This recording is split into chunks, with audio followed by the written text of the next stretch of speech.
I appreciate everybody coming out here today, and I especially want to thank Mrs. Ford for allowing us to borrow her lawn for the day. So please respect it while you're here. But as I said to her, I'm sorry we're not here under happier circumstances. But as she said, and she's probably the best spokesperson for this because she's lived this situation. It is a happy occasion for her because she has now been referred to the right people that can help her with this situation.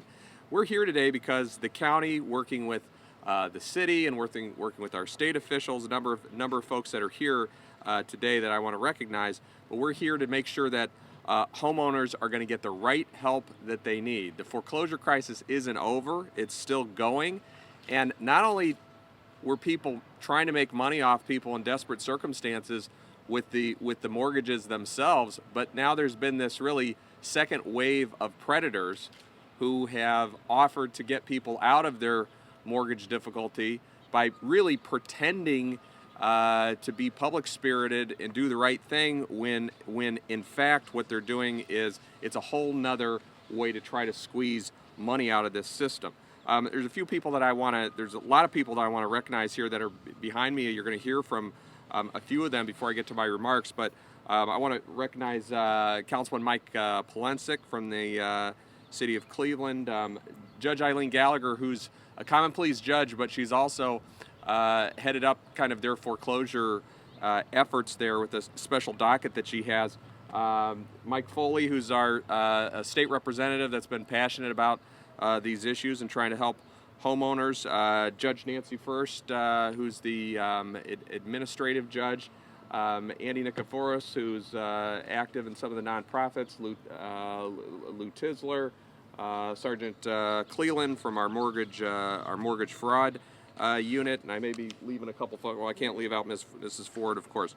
Now, why is this a problem, and what are we here for? Well, we know that the foreclosure crisis isn't over. There's been we're down now to about it's down to about 11,000 last year, but that's still unacceptably high. To make matters worse, we know that these con artists are out there, and they, just like the first wave of them targeted these neighborhoods, there's another wave of them that are now targeting the victims.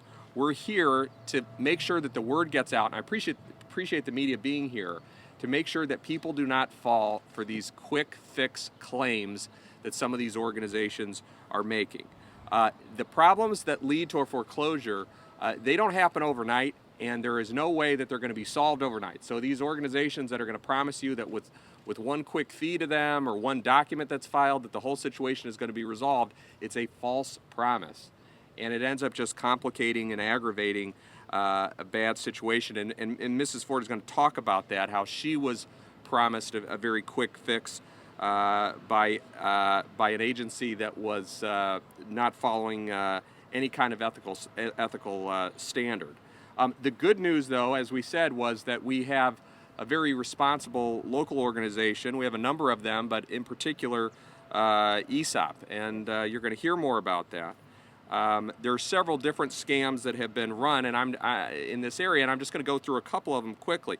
One is when you see an agency come into town, and it's kind of like the traveling circus is coming to town, so to speak, and they rent out a big arena, and they say just show up, or they rent out a big public hall, and they say show up, and we'll solve all your problems. If it sounds too good to be true, it is too good to be true.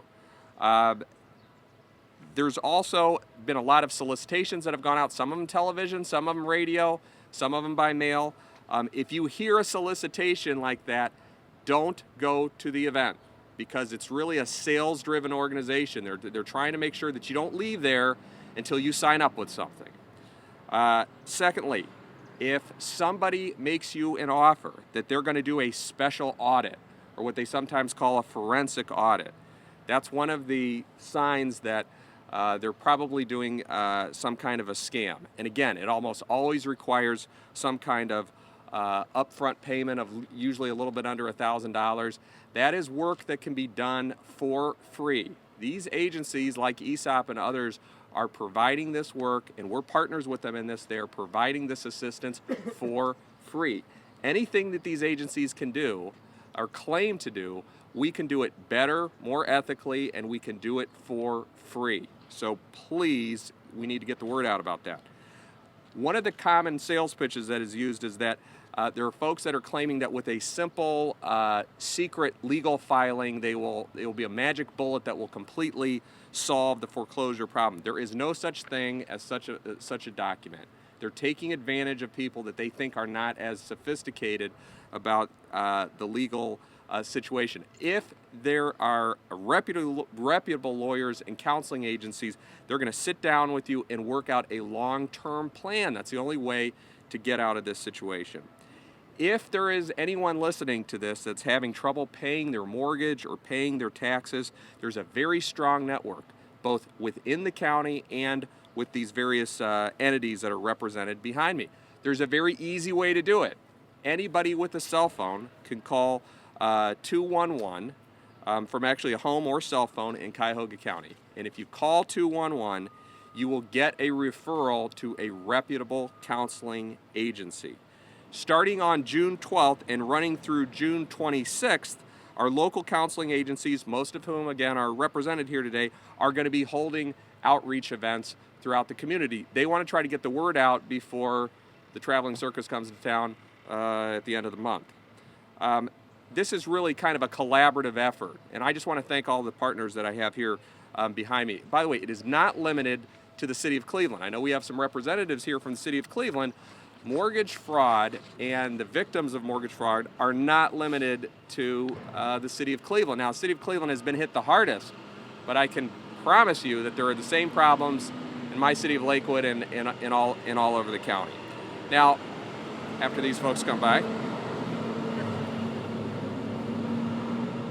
at this point, I'd like to turn it over, if I could, to our judicial branch. So I want to recognize Judge First or Judge Gallagher to say a few words about their contribution and how they're partnering with us.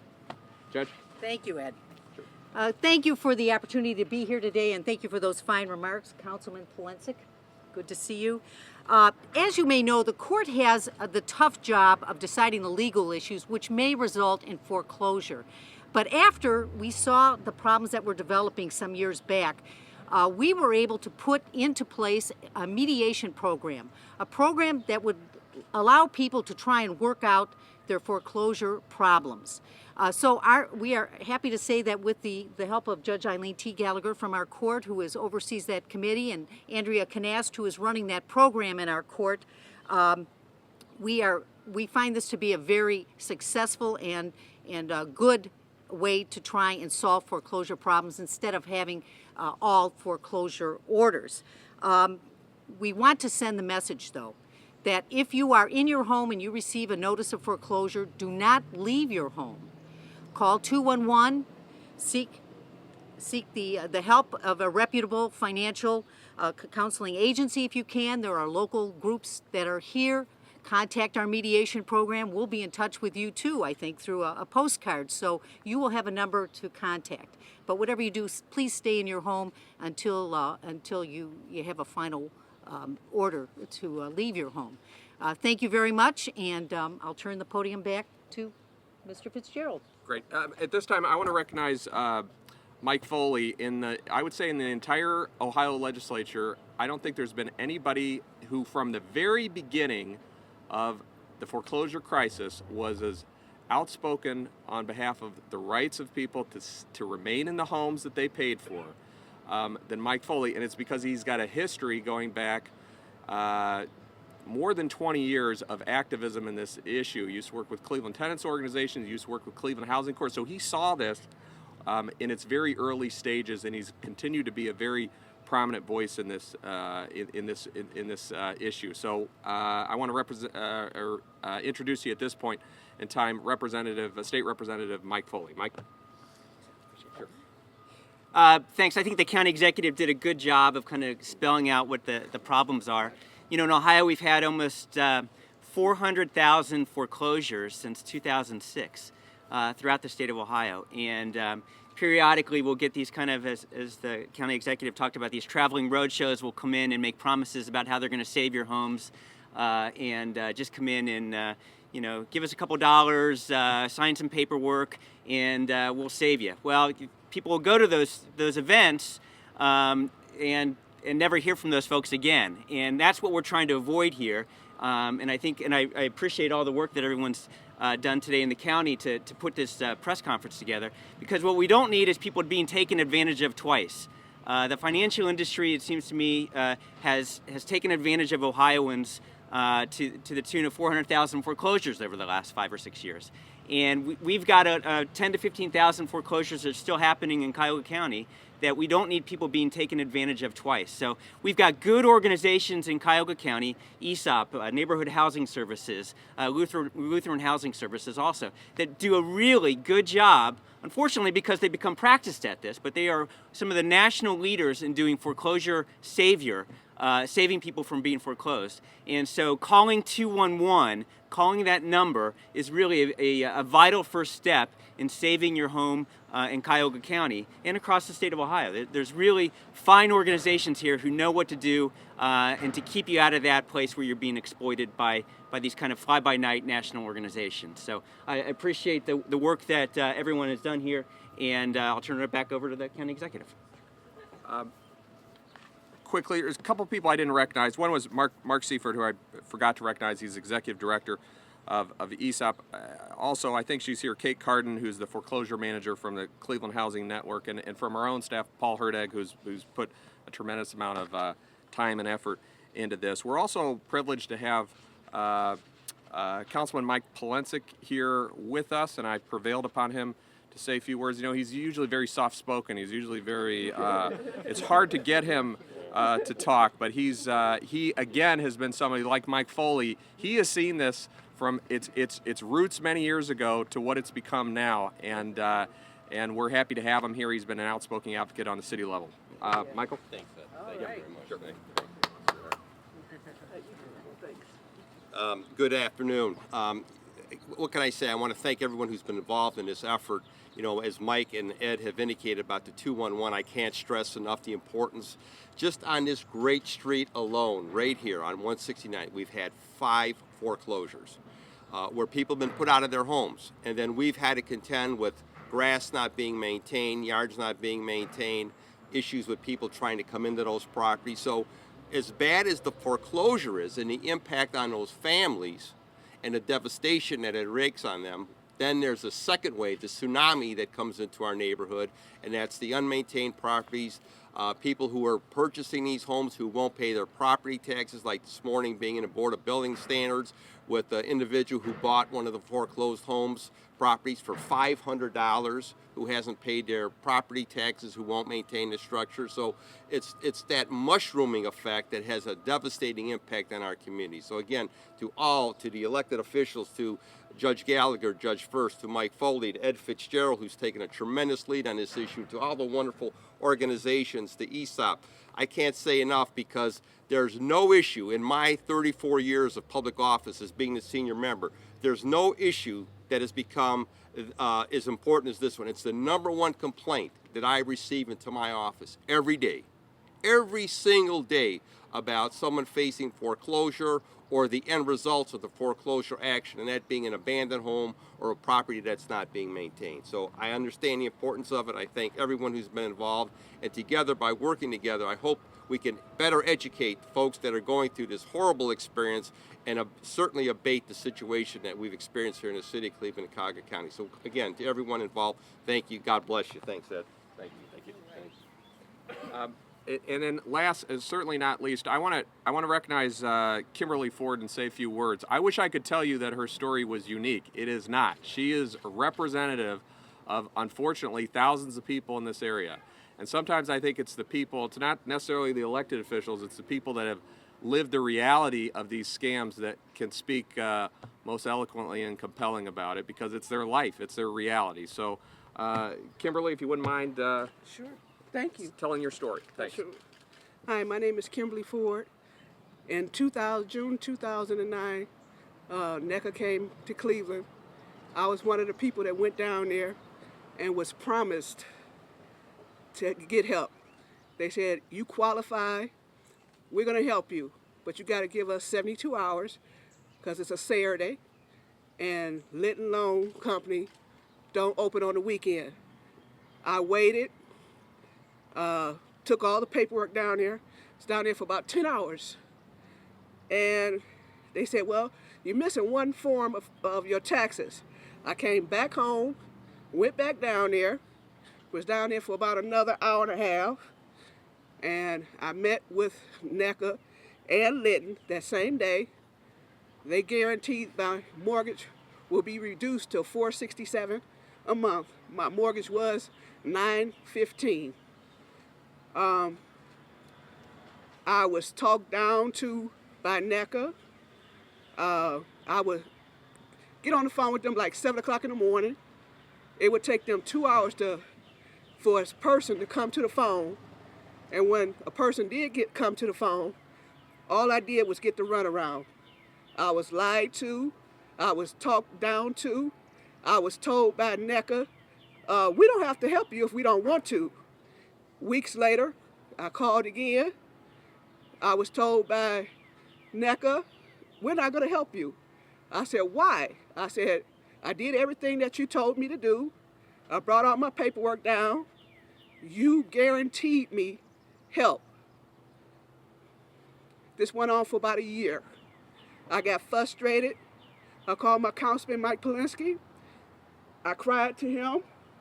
He said, I want you to call ESOP. He said, I'm angry with NECA. He said, because I've getting a lot of phone calls from people saying that they wasn't getting the help that NECA promised, but ESOP will.